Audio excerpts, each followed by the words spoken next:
আসসালামু আলাইকুম, কি অবস্থা সবার? আশা করি সবাই খুব ভালো আছেন। তো আজকের ভিডিওতে আমি যারা ফ্রিল্যান্সার আছেন তাদের জন্য নতুন একটা ভিডিও নিয়ে আসছি। আর এই ভিডিওতে আমি আপনাদের সাথে কিছু পয়েন্ট শেয়ার করব যেগুলো আপনার কখনোই করা উচিত না। আমার বিগত ভিডিওগুলোতে তো বলছি আপনি কি কি করবেন, কিভাবে নতুন ক্লায়েন্ট পাবেন, আর ডিজাইন ইমপ্রুভ করবেন বা যাই হোক অনেক কিছু নিয়ে আমার ভিডিও করা আছে, প্লেলিস্ট আছে, উপরে আই বাটন থেকে চাইলে দেখে নিতে পারেন এবং ভিডিও ডিসক্রিপশন বক্সে তো দেওয়া থাকবেই। তো এই ভিডিওর মূল বিষয়বস্তু হচ্ছে ফ্রিল্যান্সাররা যে কাজগুলো করবেন না এগুলো নিয়ে মূলত আলোচনা করব। আর ভিডিও জুড়ে আমি তানভীর রহমান আছি আপনাদের সাথে। চলুন ভিডিও শুরু করা যাক।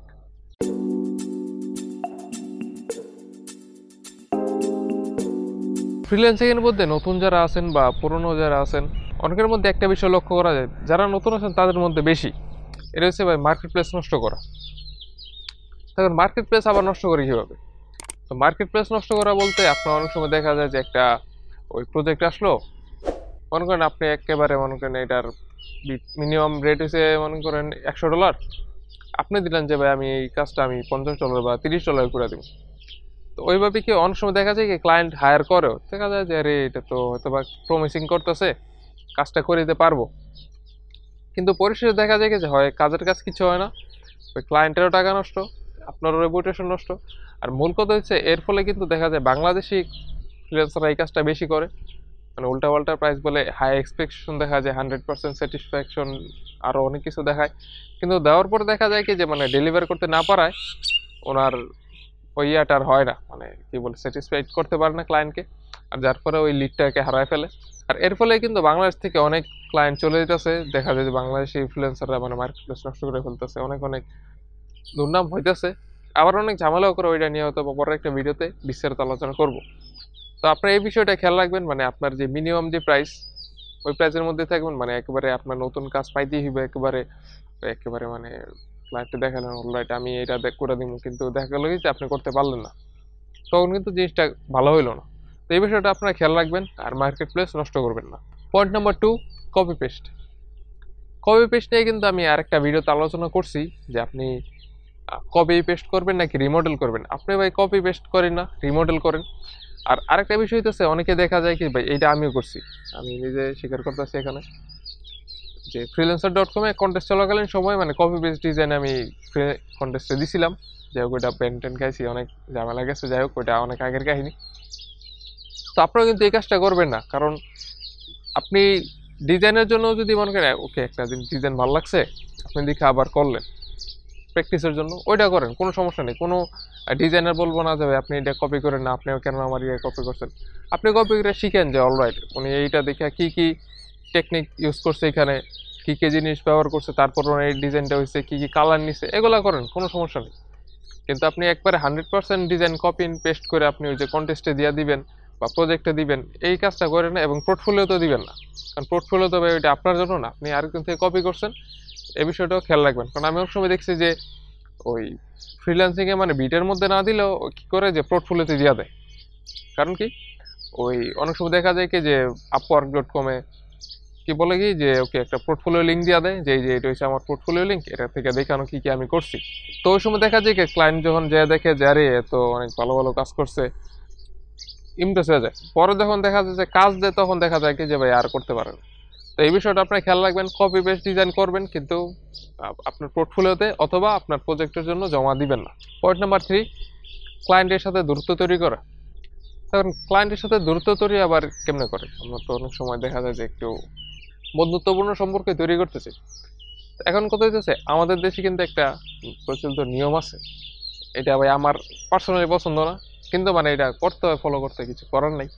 আর তাই হইতেছে যখন আপনি আপনার ওই যে একটু হায়ার লেভেলের কারো কাছে যাইবেন, কিছু চাইবেন বা যাই হোক কিছু একটা নিয়ে কাজ করতে গেলে এর স্যার, বস বা ম্যাডাম এই সমস্ত জিনিস বলতে হয়, যেটা মানে পার্সোনালি আমার কাছে ভালো লাগে না, ঠিক আছে যেটা, কিন্তু ভাই কিছু করার নেই। কিন্তু আপনি যখন ইন্টারন্যাশনাল মার্কেট প্লেসে যাবেন তখন কিন্তু এই বিষয়টা মানে একদম আপনি উড়াই দেন, কোনো টেনশন নেই এই জিনিস দেখার। আপনি ডাইরেক্ট তার ফার্স্ট টাইম নিয়ে কাজ করেন, নিয়ে বলেন হেই ডেন হাউ আর ইউ বা হেই জন হাউ আর ইউ, তাহলে এই কাজ হয়ে যাবে। আর মানে এরা ওই যে হেই স্যার, হেই ম্যাডাম, হেই বস, এটা ভাই কোনো ধার ধারে না। আপনি ভালো কাজ করবেন আপনারা আবার হায়ার করবো, আপনি খারাপ কাজ করবেন আপনারা ভাই আর মানে আপনারা দেখতেই চাইবো না, মানে মূলত বিষয় হচ্ছে সেইটা, তাছাড়া আর কোনো কারণ নেই। তো আপনার ওই যে স্যার, বস, ম্যাডাম এগুলো ডেকে মানে দূরত্ব বাড়ায় না, দূরত্ব কমায় দেন। আপনার ক্লায়েন্টের সাথে। তার ফলে আপনি আপনার আরও কাজগুলো সুন্দরভাবে করতে পারবেন। মানে একটা যে একটা মানে একটা ভয় ভয় কাজ করে, আমি একে কোনো প্রশ্ন করবো নাকি, মানে এই জিনিসটা আস্তে আস্তে কমে আসবে। আর চ্যানেলে সাবস্ক্রাইব করে যদি আপনি আমার সাথে দূরত্বটা না কমান, অবশ্যই চ্যানেলে সাবস্ক্রাইব করে দেন এবং ভিডিওতে অবশ্যই একটা লাইক দিতে ভুলবেন না। 4 নম্বর পয়েন্ট, ডু হোয়াট ক্লায়েন্ট সেজ।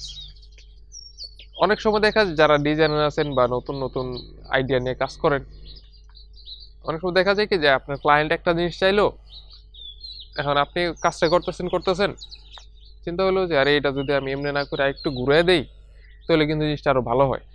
তখন আপনি ওই যে আপনার নিজের মতো করলেন, ওই ক্লায়েন্ট যেটা চাইলো ওইদিকে আর আপনি খেয়াল দিলেন না। তখন কিন্তু দেখা যাবে যে ক্লায়েন্টের সাথে আপনার সম্পর্কটা নষ্ট হয়ে যেতে পারে, কারণ ক্লায়েন্ট বলবে যে আরে আমি তোরে পে করতেছি এই কারণে, সে তো উল্টাপাল্টা কাজ করতেছে, লোক ভালো না। তো যাই হোক, এই কাজটাও কিন্তু আপনারা করবেন না, কারণ হচ্ছে কি ক্লায়েন্ট যা চায় ভাই, সে যা মনে চায় চাক করুক, কোনো সমস্যা নেই, আপনি ওনার আইডিয়া মতো কাজ করে যান, এটা আপনার জন্য সবচেয়ে ভালো হইব। আর হ্যাঁ, এখন আপনি চিন্তা করেন যে ওকে, তো ওই সে যেমন চাইছে ওরকমও দিছি, মানে আমারটাও দিই, সেক্ষেত্রে আপনি হয়তো বা সে যেটা চাইছে, ক্লায়েন্ট যেটা চাইছে ওইটা আপনি দেন। দেওয়ার পর আপনার কাছে এক্সট্রা সময় থাকে, আপনি এর সাথে আরেকটু দীর্ঘ সময় ধরে কাজ করতে চান, সেক্ষেত্রে আপনি তার আর একটা অপশন দিতে পারেন যে ওকে, এটা হচ্ছে তোমার আইডিয়া, এটা আমার আইডিয়া, দেখো কোনটা ভালো হয় ওইটাই নাও। কিন্তু এদিকে আবার একটা পয়েন্ট আছে, এটা হচ্ছে আপনি আবার কিন্তু মানে আপনার ওনার একটা আইডিয়া দিচ্ছেন, আপনি আরো 5টা 6টা আইডিয়া দিয়েন না, সেক্ষেত্রে কিন্তু আবার সে আপনার জ্বালাতন করা শুরু করে দিতে পারে, ওকে এটা একটু চেঞ্জ করে দাও, এটা একটু চেঞ্জ করে দাও, তখন কিন্তু আবার আপনি ঝামেলায় পড়ে যাবেন। তো আপনি হয়তো বা তাকে 2টা চয়েস দেন, একটা ক্লায়েন্ট যা চাইছে তা, এবং আপনি আরেকটা আপনার মতো করে দিতে পারেন। পয়েন্ট নাম্বার 5, এই বিষয়টা নিয়ে অনেকে আমার সাথে দ্বিধাদ্বন্দ্বে থাকবেন, জানি কিছু করার নাই, তো তবুও বলতে হয়, তো কিছু করার নেই। তো 5 নম্বর পয়েন্ট আছে ওই ইনস্ট্যান্ট রিপ্লাই দেওয়া। ক্লায়েন্ট যখন আপনি মেসেজ দিব, আপনি যাই করেন, ভাত খান, ঘুমান, আরও কিছু করেন, সমস্যা নেই, আপনি কিন্তু ইনস্ট্যান্ট রিপ্লাই দিতেই হবে। এটা কিন্তু অনেকেই বলে, যারা যারা নতুন ফ্রিল্যান্সিং শুরু করবেন, এটা কিন্তু বলে যে ওকে, কোনো ক্লায়েন্ট মেসেজ দিলে একটু দেরি করবেন না, সাথে সাথে কোনো ইয়া নাই, দেরি করা যাবে না, সাথে সাথে রিপ্লাই দেন। তো এই বিষয়টি না আমার একটু মানে ই আছে, আমি এটা জিনিসটা পছন্দ করি না ব্যক্তিগতভাবে।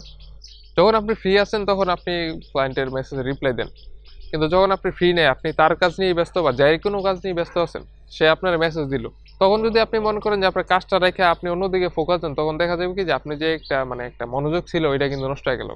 আর আরেকটা বিষয় কি, ওই যে আপনাকে রাত্রে 2টা 3টা আওয়াজে জাগ্রত হইয়া মানে ঘুমায় আছেন, মেসেজ দিতে হইব ওই সময়, এটা করার দরকার নেই।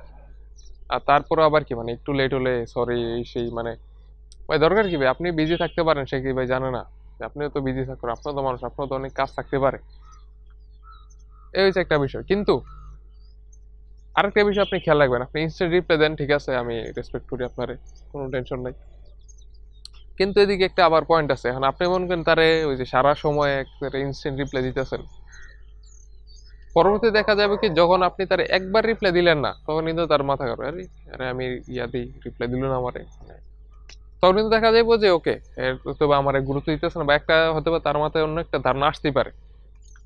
তো এই কারণে মানে আমি যেটা করি, এটাতে হয়তো বা আমি সর্বোচ্চ 2টা কি 3টা মেসেজ আদান প্রদান করি, ওকে ঠিক আছে, এটা এটা হয়েছে, পরে কি বলি যে ওকে ঠিক আছে, আমরা পরবর্তী কথা বলার জন্য 2 ঘন্টা পরে বা 3 ঘন্টা পরে একটা সময় ফিক্স করে দিই, ওকে তখন আমরা কথা বলবো, কারণ হয়তো বা তখন আমার কোনো কাজ নাই, ফ্রি আছি, তখন কথা বলতে পারি।